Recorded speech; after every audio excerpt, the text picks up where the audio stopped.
Wait, Ethan, we have a podcast? I think we do. Oh, shoot. Dang it. We better record one.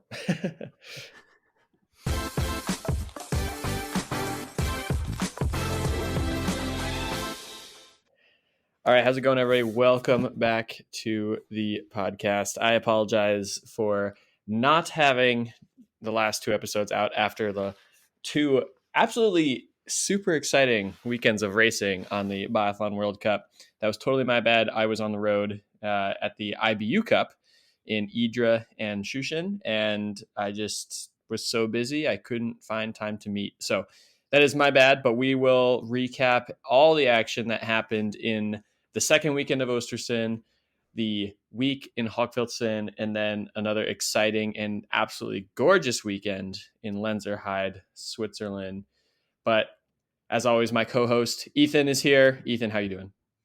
I'm doing good. I'm excited to talk about this first trimester here. I am too. It was really exciting biathlon, and I'm bummed that we missed or that we couldn't find time to meet these last couple of weeks because there's so much to talk about. But we'll try to talk about as much as we can here within the allowed time. I don't know how long our recording software is going to allow us to record, but we'll try to talk about as much biathlon as we can. What do you say? Want to just dive right into it here? Let's do it.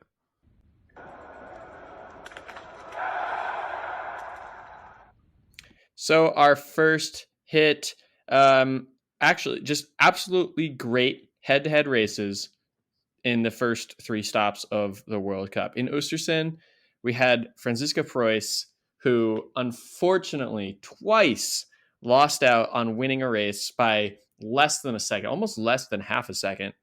But notably, in Östersund, in the pursuit, she went to the line head-to-head with Lou Jomino and just barely lost out. Lou getting her first win on the World Cup, which is awesome. Hochfilzen, we had Lena Hecky Gross toe to toe with Ingrid Landmark Tandervold and took her to the house, getting second place. I think that was like tied for her best result ever on the World Cup. She's never won a race, but she's come in second now a couple times, I believe. And then now in Lenzerheide, the men's pursuit, it didn't go down to the finish line like those other two events, but in the final standing stage, just tons of athletes on the range, still within striking distance of winning the race. And this is just clean, awesome biathlon. What do you think? I mean, it's so fun to watch. I think coming into this season, we kind of expected this from the women's side, where it'd be super close just about every race. But on the men's side, it's been a lot closer than I think anyone could have expected. And it's made for some super exciting races. Yeah, and we'll talk a little bit more about the standings in a minute. But I mean, like last year, it was just Norwegian dominance. And looking at the standings right now, you would just assume it's the same old story. And again, we'll go into more detail in a minute. But like, I think it's been really cool that there hasn't been that same dominance that they had last season. And really going into any race, you can kind of you can't just assume that it's going to be someone from Norway, and hell, you can't even just assume it's going to be Johannes Tingus Bo winning the race like you could last year. So I think that's been super exciting. It's really shook up the results. The standings are really interesting when you dive deeper into the stats. But then, yeah, also on the women's side, I mean, the women's side is like it seems like every weekend you're getting just an absolute wild card of a wild card of an athlete who's just having a great week. So yeah, it's creating these really tightly packed, awesome results. And honestly, as I say that, the only weird result or standout, dominant performance was Justine Brezat in the sprint, I think. Even in the pursuit and mass starts in Lenzerheide, she won the races, but it wasn't like, absolute total and utter dominance. But in the sprint, like I think maybe 1 minute back was like 10th place. And then it seemed like the top 10 was really spread out in the Lenzerheide sprint. But other than that, all the races have just been so close. Mm-hmm. And in the women's side, it's exciting to see someone, it seems like every weekend someone new comes in and throws down and dominates everyone. And if that goes on for the whole season, we could see tons of new athletes coming to light and different athletes wearing the yellow bib, and that could also make for the in the globes at the end of the season super highly contested. And I think so far what we've seen only makes me more excited for the rest of the season. Yeah, absolutely. I mean, we have 9 stops on the World Cup. The World Championships doesn't count for the points, unfortunately. So we have 8 stops on the World Cup. And if we get a different athlete every single weekend to have just an absolutely dominant weekend, we could have 8 athletes fighting for the overall come Soldier Hollow and Canmore. Could be really exciting. Mm-hmm. I think it's also super fun to see athletes like Tandrevald and like Brezard Boucher and Lujan Monod that you mentioned earlier. Athletes that we've kind of been waiting to take that next step right away at the start of the season and hopefully be able to carry it out throughout the entire season. And you know what's actually really interesting, and I talked a lot with the U.S. IBU Cup coach because we were watching the World Cup, and so many of these names that we see who are doing really well right now, particularly on the women's side, like Knoten, um, like Arnkilev, like Skogan, like Hedich Walsh, um, Marta Janssen, like so many, Sophie Chavot, so many of these names are past IBU Cup top 10 athletes. So those who follow the sport really closely and go down into the IBU Cup results to see who the next up and coming athletes are, it's kind of crazy to see how these athletes, they had a couple years of development on the IBU Cup and now they are emerging as some of the favorites on the World Cup. So it's just really cool. We were sort of commenting like if you just woke up in 2023 and you just looked at a World Cup result today, it would be kind of hard to tell if it was an IBU Cup result or a World Cup result, just with some of the names who are up there these days, because these are athletes who are all dominating on the IBU Cup just last year or the year before. I mean, and that's what the IBU Cup is there for, right? It's a developmental step for athletes who aren't quite on the World Cup yet. But it's just so cool to see that these athletes who have been, doing well down there are now doing well up on the World Cup for sure.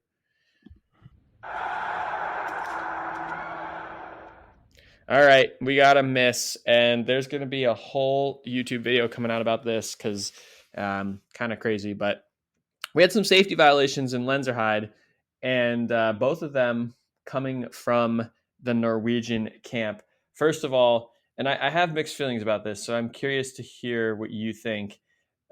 We have the situation in the men's pursuit where Andres Stronsheim, another name who's been dominating on the IBU Cup, finally gets some World Cup experience, and now he's in the fight for his first ever podium on the World Cup with the Bow brothers, two of the biggest names in biathlon. And what does he do? He fumbles his magazine in his last standing stage. Or no, he was fighting with Bow in Ligrid. I'm sorry. But anyway, he fumbles his magazine in the last stage, drops over the firing line, and he takes off his skis, puts his rifle down, reaches down to grab his mag, stands back up, skis on, mag in the rifle, cleans his target, and then was able to out ski Ligrid to second place. And I don't know, like it's kind of interesting because he's being celebrated a lot, particularly by the IBU. The IBU has come out with a ton of content about this whole situation, like celebrating him for his quick thinking and his willingness to win and his like staying level headed and hitting the targets when it counted against this adversity. But he broke a pretty fundamental safety rule, and I just don't know how to feel about it, because on one hand I totally agree. I think it's crazy, it's drama, it's exciting, but on the other hand I feel like it sets a bad example for the local club skier at home who sees this and now they think anything is fair game. You know what I mean? Mm-hmm. I think this is so hard for me because that like rule number one when you're starting biathlon is don't cross the firing line under any circumstances, any situation. Like if you drop your magazine, put your hand up, your coach or race official will get you what you need. And yeah, it might take longer to get that magazine and those rounds from your coach or and the race official, but crossing the firing line puts yourself at risk and it could put others at risk. And it's just, I'm glad that, he's okay and he was able to have a good round of shooting, but I don't know, it just doesn't sit well. And I'm not a huge fan of the IBU kind of celebrating an act like that. Yeah, and it's one thing to like listen, I understand in all professional sports levels, like what he did was safe. I mean, he opened the bolt, he put it down, he put his rifle down, not pointing at anyone. He didn't like go in front of his rifle or anything. Um, so like there was never an instance where it's like, oh my god, he's pointing a rifle at himself or like anything like that. Um, and I understand that at the highest level of all sports, officials will be a little bit more lenient. Even in like American football and the NFL, for example, there might be some calls that or some plays that don't get penalty calls. Where down at maybe the high school level, they might call a penalty or a foul because you want athletes to play the sport fairly. And at the highest level, you get a little bit more leniency. I totally understand that. That's true at all sports, but it's one thing to let it slide and just be like, hey, next time, you really got to raise your hand and get the new mag. But it's another thing to like celebrate it. And I've just seen so much content about it. And, this is like, yeah, like you said, one of the fundamental safety aspects of a biathlon range is don't cross the firing line when the range is open.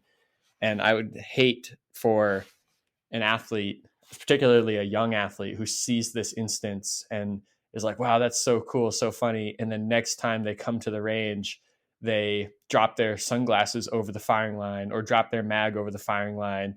And they think it's cool to just, I'm going to really quickly just like reach over or hop down while, the teammate next to them is shooting and something tragic happens. So I think it's a little reckless on the part of the IBU, to be honest, to be celebrating it so much. All right, so the second safety violation that we saw in Lenzerheide was Sturlaholm Lagride who is currently ranked or was ranked third in the World Cup overall. He was barred from participating in the mass start due to a safety violation that happened back at the hotel room, where apparently he shot around, I assume through a wall, during dry fire or rifle maintenance or something like that. And this is just another absolutely fundamental rule of biathlon safety and dry firing and handling your rifle back at the house or back at the lodging. You got to make sure your magazines are unloaded. Like step number one to dry fire is double check that your mags are unloaded. And I think it's really good that the IBU put their foot down and really set the example. It doesn't matter that Lagride is ranked or was ranked third overall. He dropped now that he lost that opportunity to gain points. Doesn't matter that he's fighting for the overall. If you commit a really, really bad safety violation like that, you're gonna face the consequences. And I think what makes this so intense is that people in the biathlon world aren't the only ones put at risk. Anyone walking down the street or anyone who could have been in the room next to him is then at risk, and that's what's scary about it too. But as an athlete, get so into the habit of racing, going home, doing what you need to do, dry firing, getting ready for the next day, working on what could have happened in the previous day's race. And you hear stories of this happening. So this is definitely by far not the first time this has ever happened. But yeah, it's one of the core safety values in biathlon, just like not crossing the firing line. And you hate to see it happen, but in reality, it does happen. And I think the IBU took the right steps in not allowing him to race, even if it did hurt my fantasy biathlon team. But I do support their decision. Yeah. And quick fun fact here, I was doing some research, for a potential YouTube video. The only time that Andrea Henkel had ever been disqualified from an event was for the exact same reason, actually, at World Championships. Oh, maybe 2005 or 2006. I forget exactly. She won the sprint and was not allowed to start with bib number 1 in the pursuit because that night she had this same incident where she shot a bullet through a wall, dry firing, and they did not allow her to race. So that's it just it's good that they hold athletes' feet to the fire on this, because you're right. Like, yeah, you're not. I mean, we don't want to put anyone at risk, regardless of whether or not they're in the biathlon community. But yeah, it's just really, really good that they're holding this rule. They're upholding this rule. Said I went offline for a second. Can you hear me? Yeah, can you hear me? Okay. Yeah, I said I went offline for a second. Um, Yeah, and just also to give reference too, I mean, dry fire is so common in our sport. I mean, most elite athletes like dry fire 30 minutes a day, sometimes an hour a day is just part of the daily routine. So it's not like this is like, oh, what was he doing messing around with his rifle back at the hotel room? Like, this is just a part of the daily routine for so many athletes. So that it's just like a law of large numbers. The more you handle the rifle, the more likely that an accident is to occur. So it just yeah, it's a good reminder that safety has to be the number one priority, and not just for rules sake, but yeah, for like health and wellness sake as well.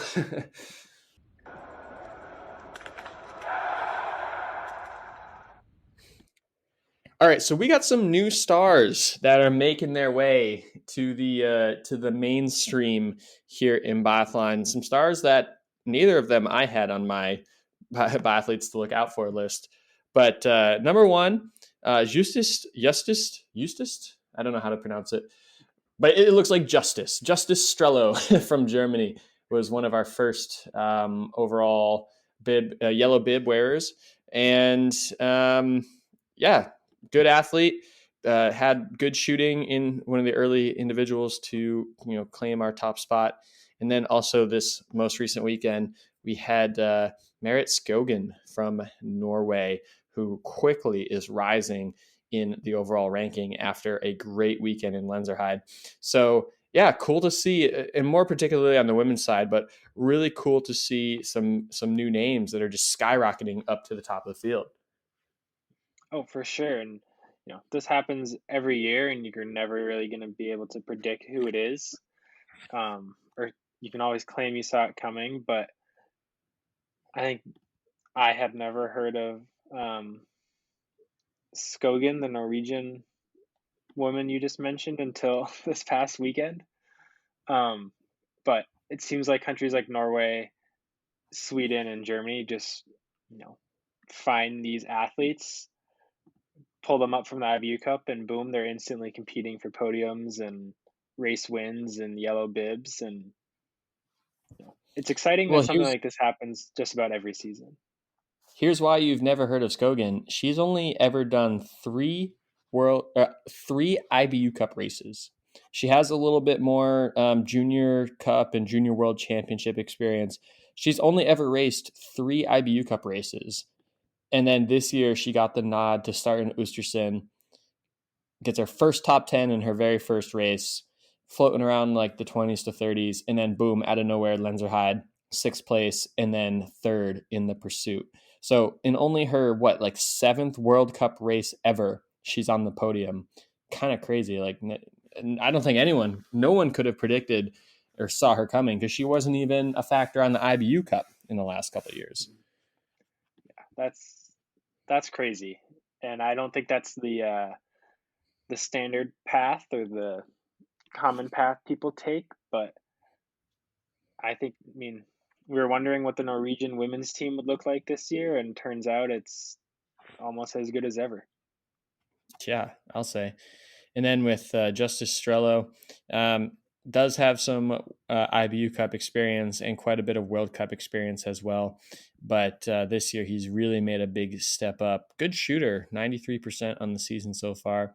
But just a little bit of an improvement on the skiing has been enough to really have him see his best season by far, especially placing second. Yeah, again, second in the season opener with one miss. But yeah, looking at the rest of the field, anyone else in like the top 30 for the men or the women that's a complete surprise name for you? Um, I'm just scrolling through here. I'm At the thinking of like, very end. like Vibjorn Sorum, kind of another, kind of like Skogan, where, Mhm, he's been on the IBU Cup a little bit, but now he's obviously another Norwegian to just show absolute dominance. I look at someone like Lavaro Planko from Slovenia. He's a mhm, guy who's been on the World Cup for a little bit, but never anywhere close to the top 30. mhm. On the women's side, there's an Estonian. Oh gosh, I'm gonna say their name wrong. I think it's Tuli Tuli. Tominga. Okay. Yeah, 17th overall in the on the women's side. I think that's I had never heard of her before today.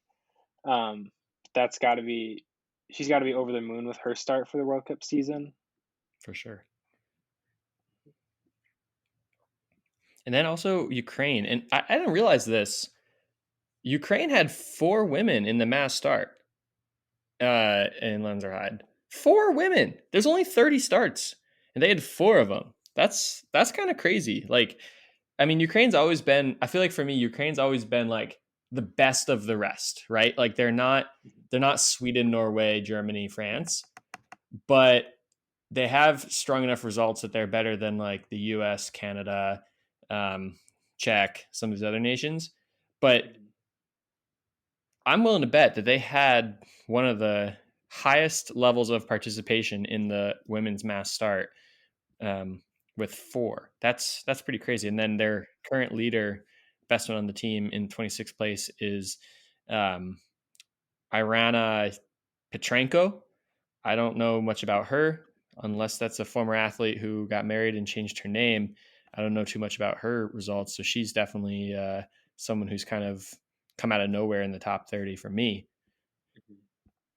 Yeah, it's good to see Ukraine, like you said, back to their level of competitiveness with everything politically that's been going on in the world the past few years. Sure.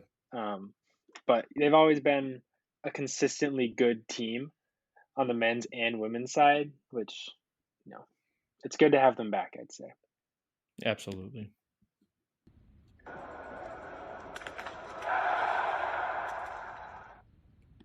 All right. So let's dive a little bit deeper into this women's field here because it's been so exciting. We have 4 women at the top of the field that are all within a win of first place. Now, obviously, it doesn't work that way because second place gets X amount of points. And so there's always going to be a fight. But there's 4 women at the top of the field that are within 90 points of the lead. And that is just, in my opinion, so very exciting. And I really like how each one of these women are from a different nation. And then even below that, the 5th woman is also from a different nation. It's just so cool to see such diversity at the top of the field. Mhm. Looking at the Unreal Biathlon, looking at the flags in the women's ranking compared to the men's ranking is vastly different, to say the least. Which which is super awesome to see, and I think not only makes the individual races exciting and something to look forward to, but also the team relay events where it seems like just about any team has a chance because every team has an athlete towards the top. Every team then has an athlete in that next pack. If you keep going down, the diversity of nations is still super duper high. And I mean, even there's athletes that are kind of in what you would call like the field where they're around top 10, just outside the top 10, like Hannah Oberg, Mona Brosen, and some other athletes in there that you would expect to be a little higher up in the World Cup ranking, and I expect them to make a push towards the top for the rest of the season. But the competitiveness in the women's field is so high right now. Yeah, it's making picking relay teams for women's relay really hard because, yeah, sure, France has 3 in the top 10 right now and 3 really strong women, with their 4th being Chavot in 21st. Norway has 2 in the top 10. Everyone else has 1. I guess Germany has 2 in the top 10. Italy has 1. Sweden, believe it or not, only has one, but then Sweden has 11, 13, and 15. So they're right there. Norway has 12 and 14. So they're right there. Like picking a team for the women's relay is really hard right now. And it seems like, and this is just my opinion, it seems like we haven't had that just like all out, just head to head, like bone crushing women's relay yet. It seems like each day there's at least one or two teams that kind of miss the mark a little bit, whether it's with a bad shooting stage like in Östersund. Lou Jean Monod had some penalty loops, so France was out of it. Sweden always kind of does poorly at home, so Sweden was a little bit out of it. I want to see that day where every single person is just totally on, and it's just all out head to head, like coming into the final leg, and there's still like five teams that could win the race. Like that would probably be the most exciting biathlon race, definitely most exciting relay ever. That would be awesome. I don't know if we'll ever truly get to see that, but I hope it happens every World Cup weekend. And looking in the next two World Cup weekends coming back after the Christmas holiday break, there's a men's and a women's relay in Oberhof and Ruhpolding. So we might get some chances to see some pretty exciting relays there. Yeah. Yeah, and it's interesting you mentioned Hannah Oiberg, because she would be, when I look at the World Cup standings graph, we have four athletes that are fighting for the top. We have six athletes that are sort of in this chase group that are a little bit behind, but they're all really close together. Very small separation to what I would consider just the rest of the field. Hannah Oiberg is that first person who is leading that field group, and she's an 11th overall. I would say out of everyone else from 11th up, she is the one, maybe also Doro, Marketa Davidova. Of those three, I'd say they're the big three that I'm kind of a little disappointed they're not in the top 10 right now. Big enough names that I think should be up there. But everyone else that I look at in the top 10 is like, yeah, go for it. You're a top tenner. Like let's fight. Lena Hecky Gross, ninth place overall. That's a great start for the season for her. Yeah, just a lot of names.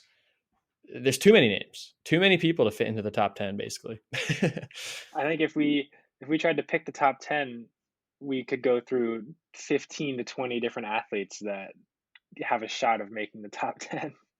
Yeah, absolutely. And really cool to see Anna Maria Lampich in 20th right now. Look out, Biathlon World. She's coming. She's cracked the top 20, and her next milestone, top 10 maybe.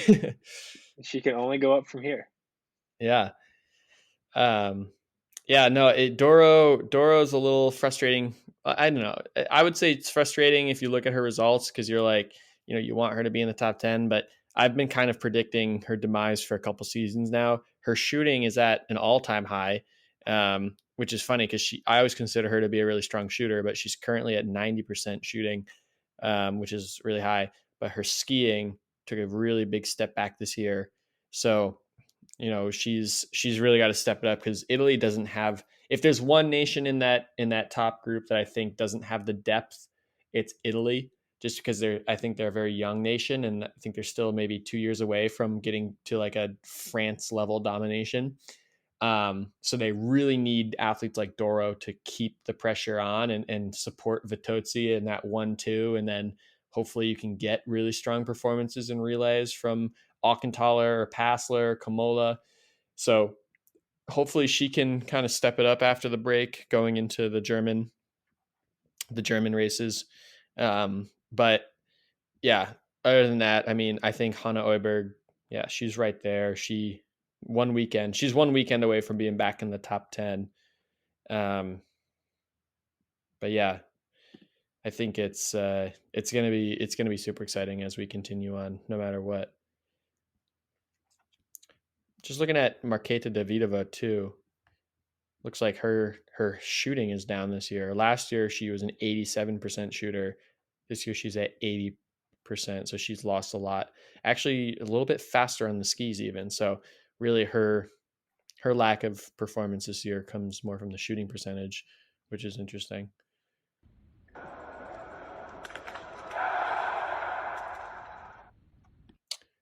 Okay, but we switch it over to the men's side, and yeah, when you look at that, when you look at the standings on Real Biathlon, it seems like it's Norwegian dominance because they have all of the top five. Yeah, they have the first five and then seventh. Philip Narvath is the only one in there ruining the perfect flower ceremony, but it really hasn't been that way. I mean, yeah, in Lenzerheide they had a really good weekend. There's a clip of like all the four top Norwegian guys tucking down a hill together, but like Sebastian Samuelsson, he missed a lot of racing due to COVID. Germany just absolutely annihilated the men's sprint in Lenzerheide, but then they just couldn't back it up with a good pursuit. Um, yeah, I mean, it hasn't not been as dominant as the standings make it seem. You know what I mean? Hmm.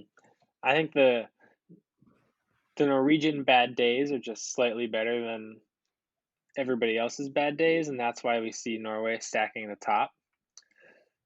But seeing Germany competitive with not just a couple guys, but with four, sometimes five guys. I mean, they have 7 men in the top 30, which is, I think, just one shy of Norway. And I don't think anyone would have seen that happening at this stage in the season. Hmm. And it'll be pretty exciting for, like, we talked about the women's relays, but same story on the men's side, where you could have, I don't know if Norway is kind of untouchable in the relays, but Germany could put down a pretty good fight.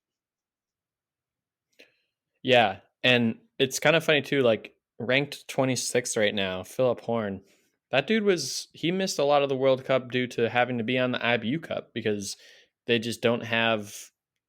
I think Germany has 5 or maybe 6 start spots on the World Cup, and he was on the IBU Cup for Kontiolahti and Idris, so the first 2 weekends of the year, and then just bumps up due to illness, I think, bumps up to the World Cup and just immediately from no points to 115 points jumps himself into the top 30 with 2 really good races. So that also just kind of shows you the depth that Germany is developing, maybe not as deep or as good at the highest level. Like, they don't have Johannes and Tarjei, but I mean, between Benny Dole, who was the yellow bib wearer, Kuhn wore the yellow bib early in the season. Narvath, was he wearing a yellow bib? I forget. But Mm-hmm. yeah, I mean they're quickly establishing themselves as the only nation that can stand up against Norway, because where the heck is France? I mean, Jacqueline had his 15 minutes of fame in the mass start until he just absolutely gassed himself on the third lap. He's currently sitting 18th overall. Haven't seen a lick from Quentin Fillon-Maillet, even though he's in 14th overall. Um, Good start for Eric Perot, honestly, age 22, getting his first full season on the World Cup, raced every stage in the first trimester, and now he's 16th overall, and Cloud is 20th. So France has 4 people in the top 20, but they don't have, you need that standout, that like, that almost sure bet athlete to be like, okay, you're going to be my anchor leg, go head to head with Bo and beat him. And, they don't have that. I think Sweden has that. I think Dole could be that for Germany on the right day. I think he's just maybe a little bit too inconsistent to be that every day. So you kind of have to cross your fingers you're going to get that. Mm-hmm. But yeah, where the heck has France been this year? I could not tell you, and we talked about this a little bit in our um, preseason podcast, where the French team kind of had a lot of question marks surrounding it, and I wonder if this is just still working out the kinks, or whatever the system is in place now is just not working. Maybe they'll all go home for the Christmas break, figure some stuff out as a team and individually, and come back, and we'll see them competitive as we've seen them in the past, but I don't think they're feeling too good about where they're sitting right now in the overall standings. Yeah, I mean, um, you can look at team stats and team results, like how teams are doing as a whole, and in general, France is not doing too much worse than they were last year.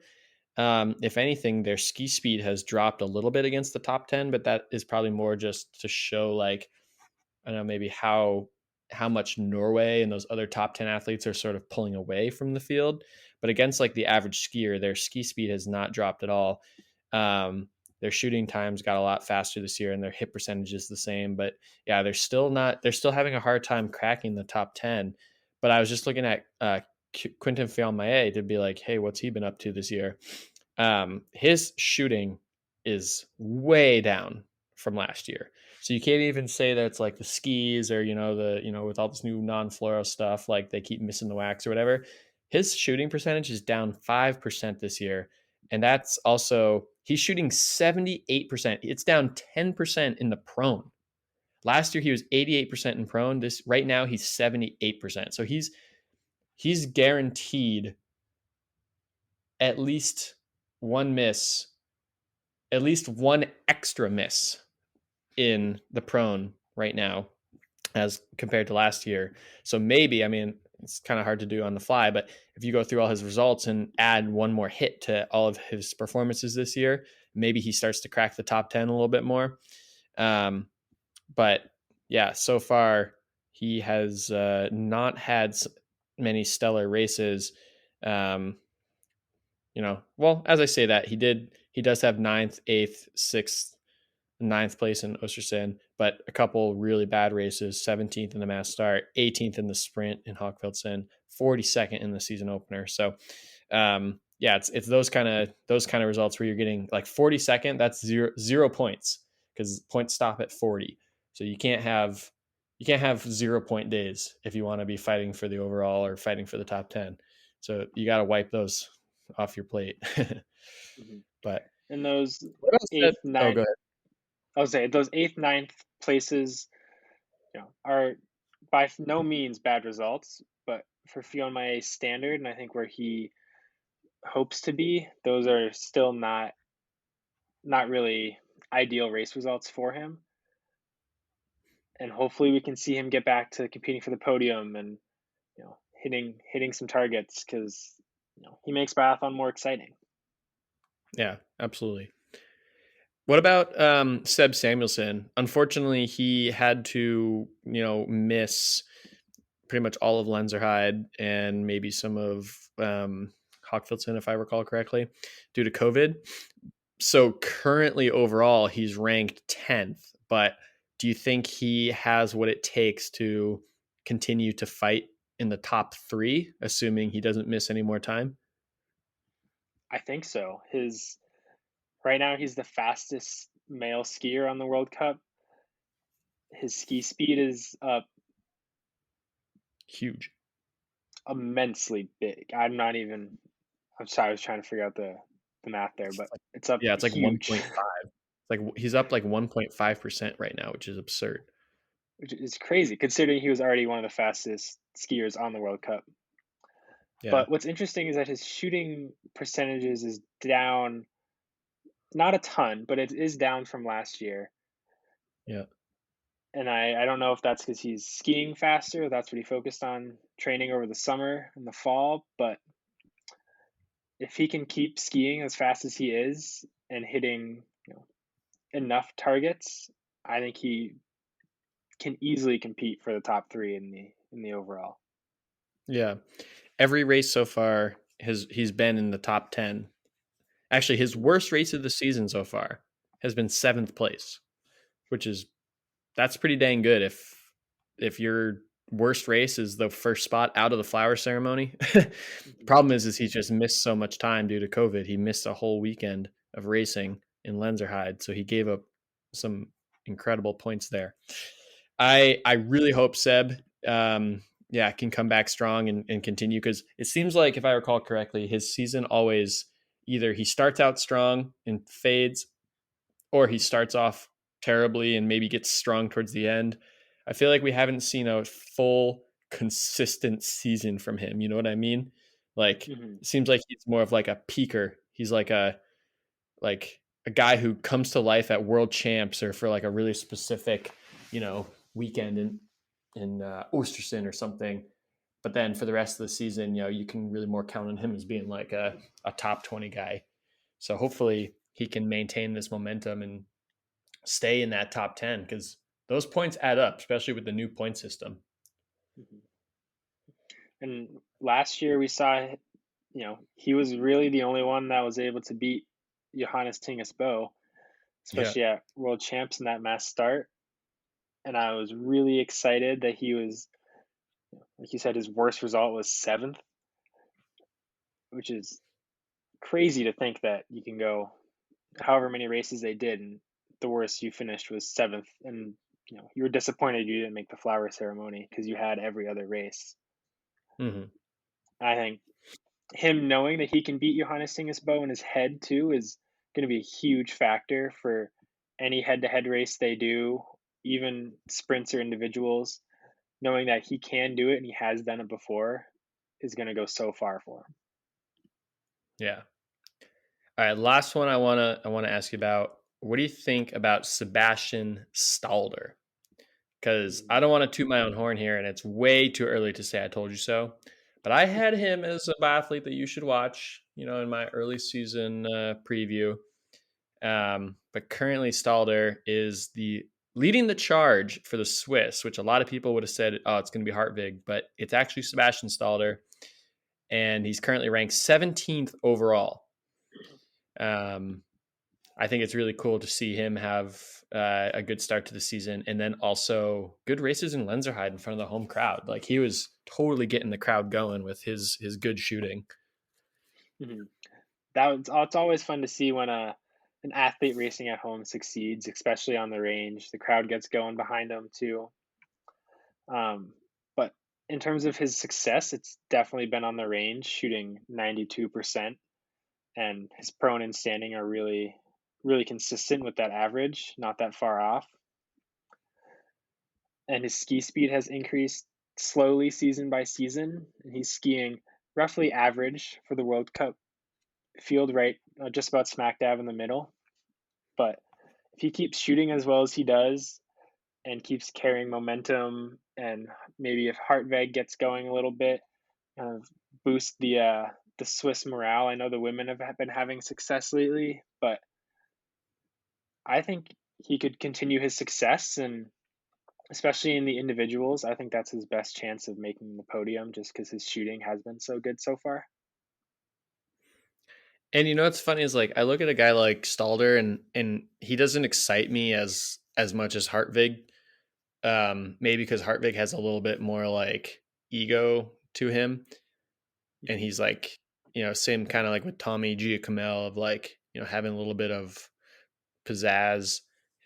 Stalder seems just a little bit more like, no, show up, do my job, get a quality result, and then over time the points add up. I'm looking at his results here. I mean, okay, he came in fifth in the very first race of the year. Really good start to the season with a couple more top 20s in Ostersund, but the rest of his races, 30th in the sprint in Hagfeldsen, and then with really good shooting, moved up to 17th. 42nd in the sprint in Lenzerheide with really good shooting, moved up to 24th.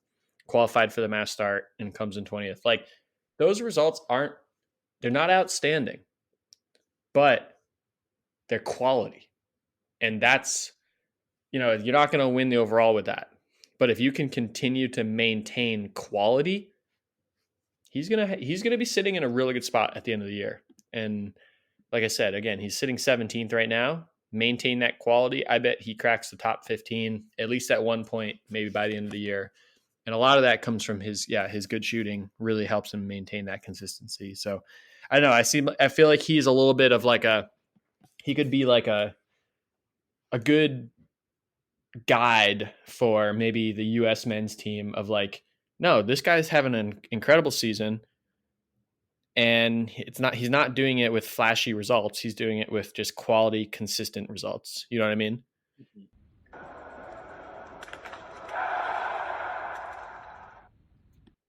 All right, spare round. How would you rate the U.S. season so far on a scale of 1 to 10? 10 being awesome, 1 being terrible. I would give it a solid 6. What about you? Yeah, I'm around the same. I'm like a 5 or 6 because they've had some good flashes of excitement, I would say. Deidre, obviously, qualifying for the mass start, coming in 8th place in the sprint. Really exciting. But yeah, the guys, a little flat. But also, I know that there's been a ton of illness in the team, like so much sickness, so much DNSing. Um, yeah, it's been frustrating because I feel like we haven't seen the team at full strength yet due to the illness. You know what I mean? I think on the men's side, that's been the story, and the only knock you can have on them is that they haven't been healthy enough to consistently race, especially as a collective. I know Vincent was brought up from the IBU Cup and made the pursuit in Lenzerheide, which was super awesome to see. Yeah, great for him. Um, and 3 men qualifying for the pursuit, with Jake not being able to start the pursuit.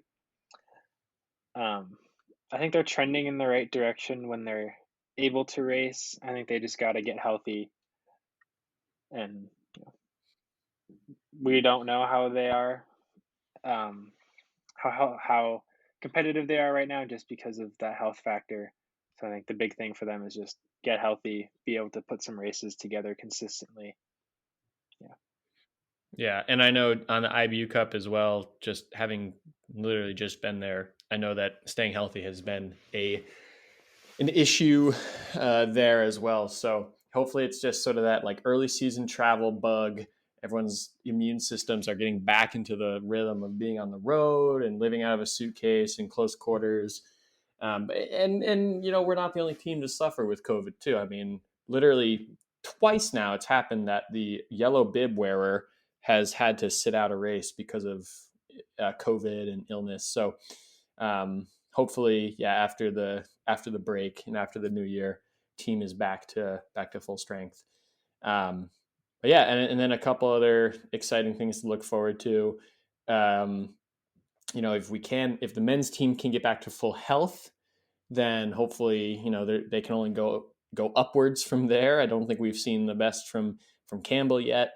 As the new American on the team, obviously Vincent, really great start, but Maxime, actually, honestly, Maxime had a great start as well. Sean's had some good results. Jake, decent results. Like I think they're all capable of much more.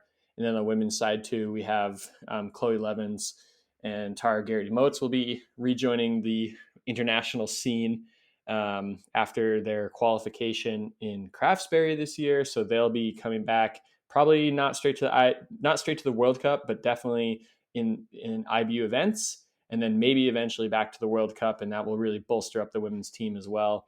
After they lost some time due to illness and Tara joining the guard and everything. So yeah, I think the future is bright for the U.S. team. So hopefully it will be a really good big 3 trimester after the new year. hmm I think one quick thing before we finish. I don't know if we got to talk about this yet in our podcasts earlier this season, but you mentioned Maxime, and I think he deserves a shout out for his relay performance and Östersund tagging off in third. I think he's kind of been the golden boy for the US that we've been waiting to see reach that competitive World Cup level since Sean, and seeing him do that right out of the gate in the season was absolutely incredible to see, and I can't wait to see what he does the rest of the season. Yeah, that was super exciting, and it's cool too. Even though, yeah, it was just a relay, and it was just one leg. Like for him to be able to have to ski at the pace of whoever else was in his leg. I think like Phil Maillet, whoever for Norway. Like just the fact that he's up there and he's got to fight and keep the pace with those top athletes. It's like, all right, dude, like this was a taste of the expectation at the World Cup, because you get experience for racing at the World Cup, and then there's experience for being literally head to head with some of the biggest names in our sport. That's just like experience with a cherry on top. You know what I mean? So Mm-hmm. hopefully he can take that and be like, apply that pace and that pressure and that expectation into a sprint race, and then who knows, maybe pop an incredible sprint result. That'd be awesome. Mm-hmm. But all right, there we go. There's a podcast. I really hope, fingers crossed, that we can be more consistent. So I apologize for all those who've been asking when's the next podcast coming out. But yeah, you can find this podcast on YouTube, on any podcast platform like Spotify, Apple Music, wherever else you listen to your podcasts. But yeah, until next time, we'll see you.